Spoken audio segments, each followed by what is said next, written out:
স্বাগত আরটিভির সংবাদে আপনাদের সঙ্গে আছি আমি ইরামণি মণ্ডল। রাষ্ট্রপতি পদে বিএনপি প্রার্থী মির্জা ফখরুল ইসলাম আলমগীর ও ১১ দলের প্রার্থী অলি আহমেদের মনোনয়নপত্র নির্বাচন কমিশনে জমা দিয়েছেন দলের নেতারা। এ সময় বিএনপি নেতা গয়েশ্বর রায় বলেন, নিয়ম রক্ষার জন্য নয়, সংবিধান মেনেই নির্বাচন হচ্ছে। জামায়াত নেতা হামিদুর রহমান বলেন, জুলাই সনদ বাস্তবায়ন হলে তাদের প্রার্থী জয়ী হতেন। ইসি সচিব জানালেন, প্রার্থিতা প্রত্যাহারের শেষ দিন ১৮ আগস্ট। বিস্তারিত আতিকা রহমানের রিপোর্টে। ২৩তম রাষ্ট্রপতি পদে নির্বাচনের জন্য মনোনয়ন জমা দেওয়ার শেষ দিনে মির্জা ফখরুল ইসলাম আলমগীরের মনোনয়নপত্র জমা দিল বিএনপি। স্থায়ী কমিটির সদস্য গয়েশ্বর চন্দ্র রায়ের নেতৃত্বে বিএনপির প্রতিনিধি দল নির্বাচন কমিশনে প্রধান নির্বাচন কমিশনারের কাছে মনোনয়ন জমা দেন। এ সময় সাংবাদিকদের বিএনপি নেতারা বলেন, সংবিধান ও আইন অনুযায়ী নির্বাচন হচ্ছে। রাষ্ট্রপতি পদে প্রার্থী দেয় বিরোধী দলকে সাধুবাদ জানান তারা। রাষ্ট্রপতি নির্বাচনকে প্রত্যাখ্যান না করে অংশগ্রহণ করছে, এটা গণতন্ত্রের সৌন্দর্য বাড়াচ্ছে। আমি তাদেরকে কনগ্রাচুলেট করি। সুতরাং এটা কোনো মতেই নিয়ম রক্ষার নির্বাচন না, এটা সংবিধান এবং আরপিইউ সমন্বয়ে যেটা হওয়া উচিত সেটাই হচ্ছে। ভবিষ্যতের প্রজন্মের জন্য একটা সংবিধান একদিনের জন্য পরিবর্তন হয় না, অনেক দিনের জন্য পরিবর্তন হবে। কাজে আমরা সেই সিদ্ধান্ত নিয়েই আমরা তাদের সবাইকে দাওয়াত করেছি এবং সকলের মতামত নিয়েই আমরা সংবিধান সংশোধন করতে চাই এবং জুলাই সদন বাস্তবায়ন করতে চাই। সেভাবে এর আগে রাষ্ট্রপতি পদে ১১ দলীয় ঐক্যের প্রার্থী হিসেবে এলডিপি চেয়ারম্যান অলি আহমেদের মনোনয়নপত্র জমা দেন জামাতের নেতৃত্বাধীন জোট নেতারা। সচিবালয়ে দলীয় বৈঠক করায় বিএনপির সমালোচনা করেন তারা। বিএনপিতে আগেই নিজেদের মেজরিটি সুনিশ্চিত কলা কৌশল করে নিয়েছে, সেই কারণে তাদের সেফ সাইড আছে এখানে। তা আমরা এখানে জিতবো কি হারবো এটা নয়, আমরা প্রতিদ্বন্দ্বিতা ছাড়া কোনো নির্বাচন হোক এটা আমরা চাই না। এটাই গণতন্ত্রের সৌন্দর্য। গণতন্ত্রকে সঠিক দ্বারায় ফিরিয়ে আনার জন্যেই আমরা এই সিদ্ধান্তটা নিয়েছি। নির্বাচন কমিশন সচিব জানালেন, ১৬ আগস্ট মনোনয়নপত্র যাচাই বাছাই করে বৈধ প্রার্থী ঘোষণা করা হবে। প্রতিদ্বন্দ্বী প্রার্থী হচ্ছেন দুজনা, একজন হচ্ছেন ডক্টর অলি আহমেদ বীর বিক্রম আর একজন হচ্ছেন মির্জা ফখরুল ইসলাম আলমগীর। ১৬ তারিখ সকাল 10টা থেকে এই মনোনয়নপত্রগুলো যথাযথ আছে কিনা যাচাই বাছাই করব। এই যাচাই বাছাই আমাদেরকে সহযোগিতা করার জন্য জাতীয় সংসদ সচিবালয় থেকে ওনাদের একজন কর্মকর্তা আসবেন। ১৬ তারিখ আবার আমি মনোনয়নপত্র যাচাইয়ের পথে বৈধতার বিষয়টা তখন জানিয়ে দেব। রাষ্ট্রপতি নির্বাচনের ভোট গ্রহণ সংসদ অধিবেশন কক্ষে ২০ আগস্ট দুপুর ২টা থেকে ৫টা পর্যন্ত। একাধিক প্রার্থী থাকায় ৩৫ বছর পর রাষ্ট্রপতি নির্বাচনে ভোট হতে যাচ্ছে। আতিকা রহমান, আরটিভি, ঢাকা। এর আগে দুপুরে সচিবালয়ে বিএনপি চেয়ারম্যান ও প্রধানমন্ত্রী তারেক রহমানের সভাপতিত্বে দলের স্থায়ী কমিটির বৈঠকে দলের প্রার্থী হিসেবে মির্জা ফখরুল ইসলাম আলমগীরের নাম চূড়ান্ত করা হয়। পরে প্রধানমন্ত্রীর উপদেষ্টা ও বিএনপির সিনিয়র যুগ্ম মহাসচিব রুহুল কবির রিজভী নাম ঘোষণা করেন। বলেন, রাষ্ট্রপতি পদে প্রার্থী হওয়ার কারণে দলের মহাসচিব ও জাতীয় স্থায়ী কমিটির সদস্য পদ থেকে পদত্যাগ করেছেন মির্জা ফখরুল। বিএনপির মহাসচিব পদে কাকে নির্বাচিত করা হচ্ছে সাংবাদিকদের এমন প্রশ্নের জবাবে রিজভী বলেন, এ বিষয়ে আলোচনা চলছে। বাংলাদেশ জাতীয়তাবাদী দলের রাষ্ট্রপতি প্রার্থী হয়েছেন দলের সংগ্রামী মহাসচিব মির্জা ফখরুল ইসলাম আলমগীর। দলের সম্মানিত চেয়ারম্যান এবং গণপ্রজাতন্ত্রী বাংলাদেশ সরকারের প্রধানমন্ত্রীর সাথে বৈঠকে এই সিদ্ধান্ত গৃহীত হয়েছে এবং তিনি প্রার্থী হওয়ার সাথে সাথে বাংলাদেশ জাতীয়তাবাদী দলের মহাসচিব এবং জাতীয় স্থায়ী কমিটির সদস্য পদ থেকে পদত্যাগ করেছেন। সংসদ সদস্যরা যদি স্বাধীনভাবে ভোট প্রদান করতে পারতেন, ১১ দলের প্রার্থী রাষ্ট্রপতি নির্বাচিত হতেন, এমন মন্তব্যই করেছেন জামায়াতের সেক্রেটারি জেনারেল মিয়া গোলাম পরওয়ার। নীলফামারীর সৈয়দপুরে এক সাংগঠনিক কর্মশালায় অংশ নিতে এসে বিমানবন্দরে সাংবাদিকদের সঙ্গে মতবিনিময় শেষে তিনি এ মন্তব্য করেন। এ সময় মিয়া গোলাম পরওয়ার বলেন, সাংবিধানিক বাধ্যবাধকতার কারণে রাষ্ট্রপতি নির্বাচনে সংসদ সদস্যরা অন্য কোথাও ভোট দিতে পারবেন না। পারলে এই সরকারের প্রতি ক্ষোভের কারণে তারা বিরোধী দলীয় প্রার্থীকেই ভোট দিতেন। একজন এমপির স্বাধীনভাবে ভোট দেওয়ার অধিকার যদি সংবিধানে নিশ্চিত থাকতো, তো গোপনে এই ভোট ১১ দলের প্রার্থীর পক্ষেই যেত এবং তিনি এদেশের রাষ্ট্রপতি হতেন। নিজেদের স্বার্থ হাসিল করতে শেখ হাসিনাকে ভারত আশ্রয় দিয়েছে বলে মন্তব্য করেছেন বিএনপির সিনিয়র যুগ্ম মহাসচিব ও প্রধানমন্ত্রীর উপদেষ্টা রুহুল কবির রিজভী। বিকেলে পল্লবীতে আরাফাত রহমান কোকোর ৫৭তম জন্মবার্ষিকী উপলক্ষে আয়োজিত আলোচনা ও দোয়া মাহফিলে এ মন্তব্য করেন তিনি। রিজভী অভিযোগ করেন, ভারত নিজের আগ্রাসী আকাঙ্ক্ষা বাস্তবায়নেই হাসিনাকে আপন মনে করে আশ্রয় দিয়েছে। সাবেক প্রধানমন্ত্রী ক্ষমতার মোহে পুলিশ ও র্যাবকে নিজের মতো ব্যবহার করে জিয়ার পরিবারকে ধ্বংস করতে চেয়েছিলেন বলে মন্তব্য করেন তিনি।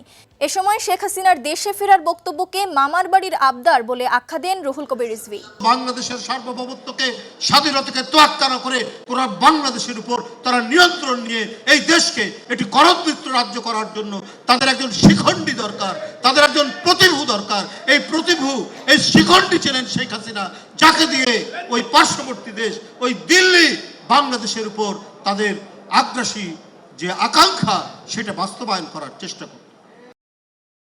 প্রধানমন্ত্রী তারেক রহমানের দিল্লি সফর নিয়ে ইতিবাচক অবস্থানে ঢাকা, এমনই ইঙ্গিত দিয়েছেন পররাষ্ট্র প্রতিমন্ত্রী শামা ওবায়দ ইসলাম। বলেন, অভ্যন্তরীণ কাজের ফাঁকে ভারত সফরের সম্ভাবনা রয়েছে প্রধানমন্ত্রীর, তবে দিনক্ষণ এখনও চূড়ান্ত হয়নি। বিকেলে পররাষ্ট্র মন্ত্রণালয়ে সাংবাদিকদের এ তথ্য জানান তিনি। প্রতিমন্ত্রী বলেন, দেশটির সাথে দ্বিপক্ষীয় আলোচনার মাধ্যমে অনেক সমস্যার সমাধান হতে পারে। সরকার ব্যস্ত আছে, মাননীয় প্রধানমন্ত্রী ব্যস্ত আছেন, তার মধ্যেই যদি সব কিছু মেলে অবশ্যই ভারত সফর হবে, জাপান সফর হবে, সব সফরই হবে, সেটা দেখা যাক। আমি আবারও বলছি, আমরা সকল দেশ সফরের ক্ষেত্রেই আমরা বাংলাদেশ সরকার পজিটিভ আছে, কিন্তু এটা নির্ভর করবে মাননীয় প্রধানমন্ত্রীর সময়ের উপরে এবং দুই দেশের আলোচনার কতটুকু আগাচ্ছে সেটার উপরে। প্রধানমন্ত্রী তারেক রহমানের সঙ্গে বৈঠক করেছেন স্যাভরন, মেটা সহ আমেরিকার শীর্ষ 25টি বিনিয়োগকারী প্রতিষ্ঠানের 50 জন শীর্ষ কর্মকর্তা। এ সময় তাদেরকে দেশের বেসরকারি খাতের নেতৃত্বে শক্তিশালী অর্থনীতি গড়ে তোলার আহ্বান জানান প্রধানমন্ত্রী। ইউএস বাংলাদেশ বিজনেস কাউন্সিলের প্রতিনিধি দলের প্রত্যাশা 2034 সালের মধ্যে বাংলাদেশ $1 ট্রিলিয়ন অর্থনীতিতে পৌঁছাবে। আরও জানাচ্ছেন শামীম চৌধুরী। বৃহস্পতিবার সকাল 9টায় সচিবালয়ে প্রধানমন্ত্রীর সঙ্গে বৈঠক করেন আমেরিকার শীর্ষস্থানীয় 25টি বিনিয়োগকারী প্রতিষ্ঠানের 50 শীর্ষ কর্মকর্তা। প্রধানমন্ত্রীর দপ্তরে শুরু হয় টেকসই অর্থনীতির এই বৈঠক। এ সময় বিনিয়োগকারীদের অনুকূল পরিবেশের জন্য সরকারের করণীয় তুলে ধরেন প্রধানমন্ত্রী। জানান, বিনিয়োগকারীদের সুরক্ষা জোরদারের পাশাপাশি বিধিবিধান সহজীকরণ, কর ও ভ্যাট প্রশাসনের উন্নয়ন, মুনাফা নিজ দেশে প্রত্যাবর্ষণের প্রক্রিয়া, আমলাতান্ত্রিক জটিলতা কমানো এবং সরকারি সেবাগুলোকে ডিজিটাল ব্যবস্থার আওতায় আনার কথা। প্রায় 1.5 ঘন্টার বৈঠক শেষে বাংলাদেশ যুক্তরাষ্ট্রের অংশীদারিত্ব বজায় রাখার প্রত্যয় ব্যক্ত করেন এক্সিলারেট এনার্জির ভাইস প্রেসিডেন্ট অতুল কেশব। আমরা বাংলাদেশ সরকারের কাছ থেকে ইতিবাচক বার্তা পেয়েছি। বিশ্বাস করি প্রধানমন্ত্রী তারেক রহমানের রূপকল্প 2034 সালের মধ্যে $1 ট্রিলিয়ন অর্থনীতিতে পৌঁছাবে বাংলাদেশ। আমাদের বিশ্বাস, বাংলাদেশের বেসরকারি সেক্টর ও প্রযুক্তি খাতে বিনিয়োগ বৃদ্ধি পাবে। বিনিয়োগ, ব্যবসা বাণিজ্যর প্রসার সহ বিভিন্ন ইস্যুতে অত্যন্ত ফলপ্রসূ আলোচনা হয়েছে বলে জানান প্রধানমন্ত্রীর উপদেষ্টা ও প্রধানমন্ত্রীর কার্যালয়ের মুখপাত্র মাহাদি আমিন। অর্থনৈতিক অগ্রযাত্রা বাংলাদেশ যুক্তরাষ্ট্রের সম্পর্ক আরও স্থিতিশীল এবং আরও দীর্ঘায়িত করা যায়, কীভাবে বাংলাদেশে কর্মসংস্থান তৈরি করা যায় এবং সরকারের বিভিন্ন ম্যানিফেস্টোতে যে পলিসিগুলো রয়েছে এগুলো বাস্তবায়নে আমেরিকার প্রাইভেট সেক্টর থেকে কীভাবে ভূমিকা রাখা যায়, এগুলো নিয়ে বিস্তারিত আলোচনা হয়েছে।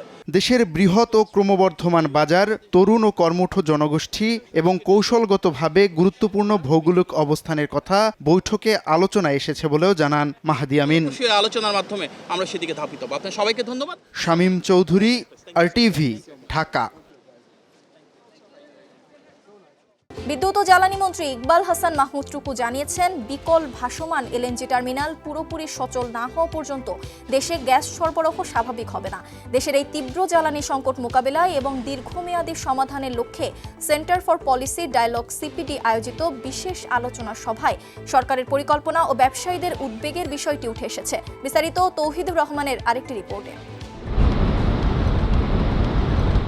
মেরামত শেষে গত 6 আগস্ট আংশিকভাবে চালু হয়েছে দেশের প্রধান ভাসমান LNG টার্মিনাল। পুরোপুরি সচল করতে আবারও বন্ধ রাখতে হচ্ছে গ্যাস সরবরাহ। ফলে দেশ জুড়ে তীব্র হয়েছে জ্বালানি সংকট। CPD আয়োজিত আলোচনায় 35 থেকে 40% পর্যন্ত শিল্প উৎপাদন কমেছে বলে জানান ব্যবসায়ী নেতারা। জ্বালানি সংকট দীর্ঘায়িত হলে বিদেশি ক্রেতাদের ক্রয়াদেশ আরও কমে যাওয়ার আশঙ্কা করছেন তারা। প্রাইভেট সেক্টরে ক্রেডিট গ্রোথ নামতে 33 বছরের মধ্যে লোয়েস্ট হয়ে গেছে 4.47% ইন জুন। গ্যাসের প্রেশার নাই, অথচ আমাকে কিন্তু পেমেন্ট করতে হচ্ছে। বাতাসে আমি পেমেন্ট করছি। প্রোডাকশন করতে পারি না গ্যাসের জন্য, বেতন না দিতে পারলে ফ্যাক্টরি ওয়ার্কার আমার উপর চড়া হচ্ছে, ব্যাংক আমার উপর চড়া হচ্ছে, তাহলে আমাকে বাঁচাবে এটাকে। সুতরাং আপনি আমাকে এনশিওর করেন, আদারওয়াইজ আপনি আমাকে রেস্কিউ করেন। গ্যাস সংকটের জন্য অনুসন্ধানের পরিবর্তে আওয়ামী লীগ সরকারের আমদানি নির্ভরতাকে দায়ী করেন বিদ্যুৎ ও জ্বালানি মন্ত্রী। ঘাটতি মোকাবেলায় নতুন গ্যাস কূপ খননের কাজ শুরু হয়েছে বলেও জানান তিনি। এখন যেটা ঝামেলা হয়েছে, একটা এফএসআর কাজ করছে যার জন্য কিছুটা গ্যাস আনতে পারছে, কিন্তু ওই সেকেন্ডটা রিপেয়ার হয়ে যাওয়ার পরে এই দুইটা বয়লারের সিনক্রোনাইজ করার জন্য আমাকে 72 ঘন্টা শাটডাউন দিতে হবে। তখন কিন্তু একটা বিরাট গ্যাসের ক্রাইসিস হবে, যে আমরা we all are very serious.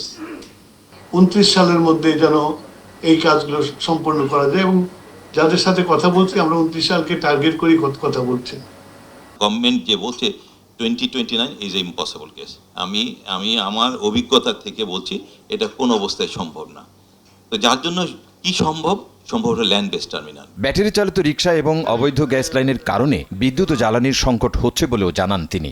তার কথা হচ্ছে যে পরিমাণের এই যে ব্যাটারি রিক্সা এসছে, এগুলো সব রাতে চার্জে বসিয়ে দেয়।